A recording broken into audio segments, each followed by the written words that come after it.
বাংলাদেশে কোনো কিছুর দাম কমে না, আর মুখে এক কথা কয়, বাজার আরেক জিনিস। ফেসবুকে থেকে দাম কমে গেছে, এখন মানে বাজারটা ফেসবুকেই করব। সবার আগে মারেন সুপার স্টোরগুলোতে। আমাদের ইন্টারভিউ নিয়ে ভাব নেই, ওই চোর করে জিজ্ঞাসা করেন কেন দাম বেশি। কত করে বিক্রি হচ্ছে এটি আজকে?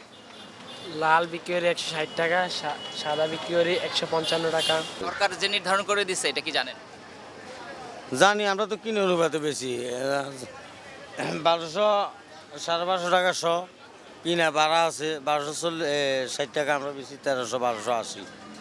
তো আপনারা পাইকারিতে কত করে কিনবেন এটাও বলে দেয়া আছে, সেই ক্ষেত্রে আপনারা বেশি দামে কেন কিনবেন? এখন আরো থেকে নিয়ে নিই আমরা, যে রেট সারা সবাই তো এক রেট, সমিতির বাজার। তাহলে এই বেশি দামে বিক্রি করার কারণ হিসেবে কি বলবেন?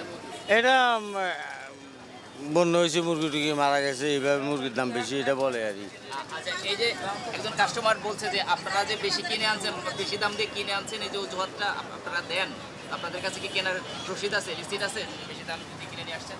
কিনার রসিদ তো অবশ্যই আছে, কিনার রসিদ রাত্রে আসবে, আর দ্বারা আসবো, রসিদ আনবো, টাকা নিয়ে যাবো, রাত্রে আসবো। রসিদ আপনার হ্যাঁ, রসিদ আনবে, টাকা নিয়ে যাবে রাত্রে। সকালে গাড়ি পৌঁছে দিয়েছি। হ্যাঁ, এই যে এখন ধরেন ভোক্তা অধিকার আসলে কিন্তু অনার জরিমানা হতো, কারণ উনি তো কিছু দেখাইতে পারতো না।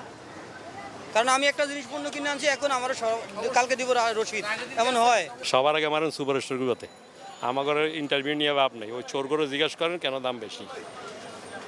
তো এই যে নির্ধারণ করার যে উদ্যোগ নিয়েছে সরকার এবং নির্ধারণ করছে, এটা তো গ্রাহকের সুবিধা। ভাই একটা কথা বলি, বাংলাদেশে কোনো কিছুর দাম কমে না, আর মুখে এক কথা কয়, বাজার আরেক জিনিস। সব ক্ষমতায় বসে নতুন নতুন কথা, আর হিসাবে সব পুরানদের অধিকারী, পুরানদের উত্তরসূরি। আগে কিনছি আপনার 144 45টা ডজন নিয়েছে, এখন আপনার শুনতেছি 155 টাকা। তা পার ডজন আপনার 10 টাকা 12 টাকা 15 টাকা বাড়তি। এটা এই যে বাড়তি কোনো কিছু কিনতে পারতেছি না। এই যে আগে আপনার যে কাঁচা তরকারি আপনার কিনছি 40টা, দাম কমছে জিনিসের, কিন্তু বাজারে এসে কোনোটার সাথে কোনোটা মিল নাই, কোনোটাই মিল নাই। ফেসবুকে বাজার করা আমাদের ভালো মনে হয়। ফেসবুকে থেকে দাম কমে গেছে, এখন মানে বাজারটা ফেসবুকেই করব। বাজারে এসে আর করা দরকার নেই। ফেসবুকে একটা, আপনার টিভিতে হেডলাইনে একটা, আর আপনার প্রকৃত আপনার যে বাজার সেদিকে আরেকটা। তো কেনা মানে কেনার সাধ্য কুলায় না আর কি। কাঁচামাল আপনার টিভিতে দেখি 40টা 50টা কেজি, বাজার 70 80 কেজি, অনেক ব্যবধান। এই যে আপনার কলা কেন্দ্রে গেছি, আপনার যে নেপালি কলা আপনার যে কত আগে কিনছি আপনার যে 60 টাকা ডজন, আর 110টা 20টা ডজন, কোথায় কোথায় অনেক ব্যবধান, ডাবল দাম আর কি। তো আগে সে সিন্ডিকেট রয়ে গেছে, সিন্ডিকেট আপনি এখনো ভাঙে না।